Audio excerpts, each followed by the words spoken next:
माते कुंदन बाबा देवरिया के रहने वाले हैं, भगत हैं। उनका ये प्रश्न है कि आत्म भाव में होने की क्या पहचान है? देखिए, पहले हमें इस बात को जान लेना चाहिए कि आत्मा है कि नहीं है, और आत्मा कहाँ है और कैसे है, किस रूप में है।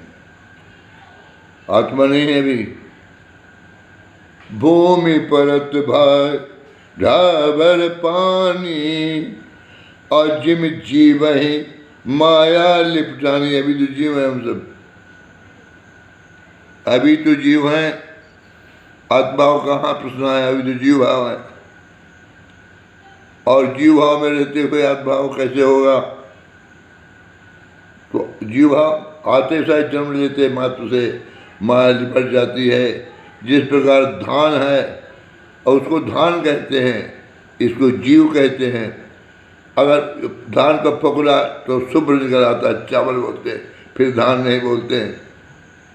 ठीक इस तुक्ष जीव के ऊपर जिसमें माया चढ़ी हुई, माया रूपी जब पकड़ा हट जाएगा तब आत्मा का, तब समझ में आत्मा आती है। और फिर आत्मा का भाव परमात्मा भाव से आत्म भाव जाना जाता है। अब उसको आत्मा भाव से इस बात का ज्ञान हमको हो कि हमारा मैं जब तक न चला जाएगा, अभी मैं भाव में तो है हम। मैं हूँ, चार मैं होते हैं, मैं और तोर यह माया, जय बस कीनित जीव निकाया। अब तो माया के अधीन है, पकड़ा चढ़ा हुआ है। आत्मा का प्रश्न कहाँ से आ जाता है, आत्मभाव में कैसे आ जाते हैं? इसलिए सर्वप्रथम हमको ये देखना है कि हम जीव हैं, हमारे ऊपर माया है,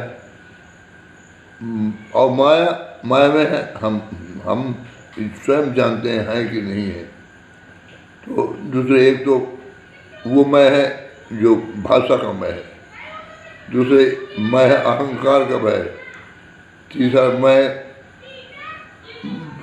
मैं जीवात्मा हूँ, जीव हूँ अभी तो। अब पकड़ा माया काटेगा तो आत्मा स्वरूप ब्रह्म स्वरूप हो जाए। तो अभी तो मैं तो जब तक मैं है तब तक जीव भाव है। मैं जानने के बाद मैं जब चला जाता है तो आत्मा रह जाती, आत्म भाव में आ जाता है। मैं रहते हुए कोई आत्मा में मैं ही है।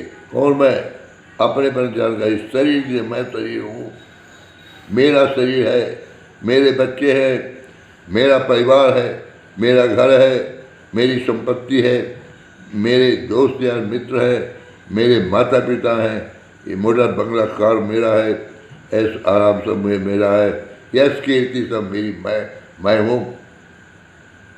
और मैं के रहते हुए आत्मज्ञान आत्मभाव नहीं हुआ करता।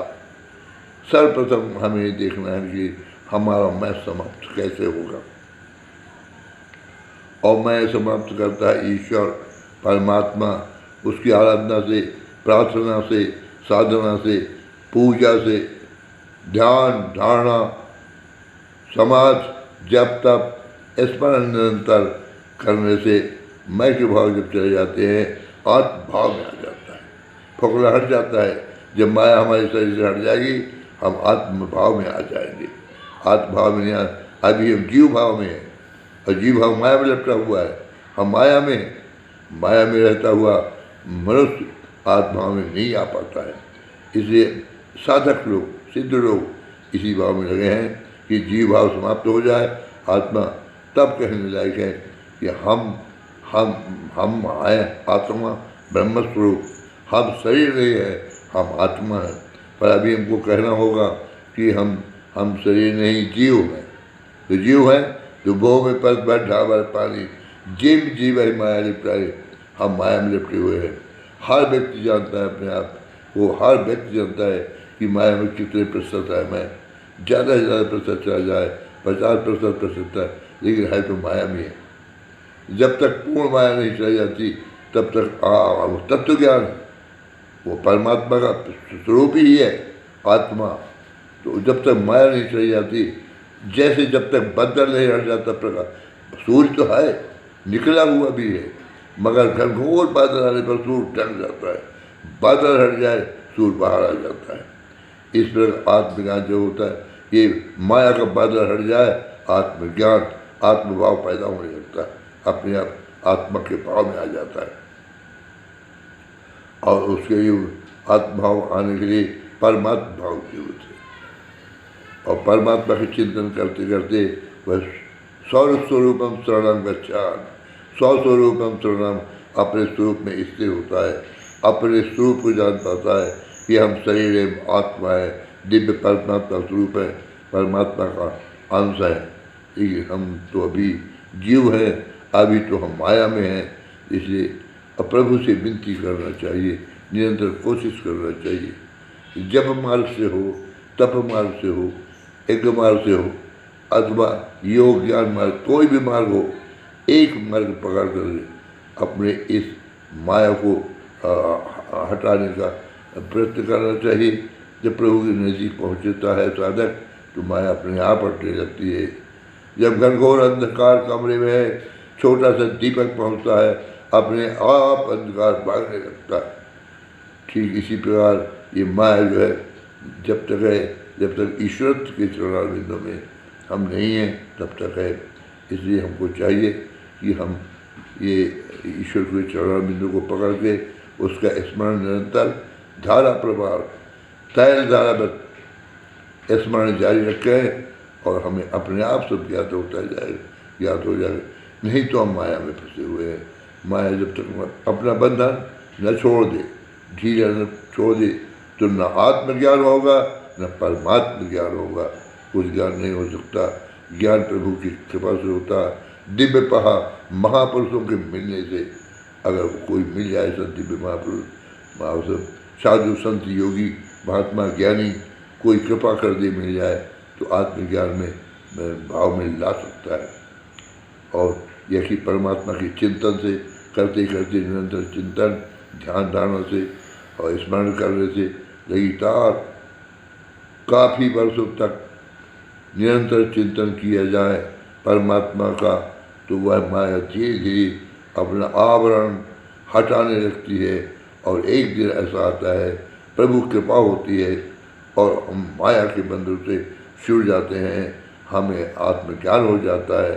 आत्मा को परमात्मा से मिलाने में फिर हम सक्रिय हो जाते हैं, क्योंकि ये अंश है, पूर्ण अंश तो परमात्मा है, अंश ही परमात्मा है, अंश आत्मा है। अभी तो हम जीव रूप में स्थिर हैं, इसलिए जीव रूप से जीव को बदलने के लिए प्रयत्नशील रहना चाहिए कि हम आत्म भाव में आत्मज्ञान में आ जाएं। वह बिना प्रभु की कृपा नहीं हो सकता है। इसलिए निरंतर प्रभु की कृपा, विनय, प्रेम, आस्था, श्रद्धा, विकलता उसके लिए ईश्वर निरंतर बनी रहे। कृपा करेगा तो ये सब संभव हो सकता है। बाकी मुझे पता नहीं है, ये प्रवचन नहीं है, मैं अपने अंतःकरण की मैंने अभिव्यक्ति की है, भावों को व्यक्त किया है। और त्रुटियाँ हों तो श्रवण करने वाले लोग मुझे क्षमा करेंगे। मैं प्रवचन करता नहीं हूँ, कुछ जानता भी नहीं हूँ, पर किसी ने पूछा तो टूटे फूटे शब्दों में अपनी भावनाओं को व्यक्त कर दिया है। बहुत शारदा मैया की, मैया देवी की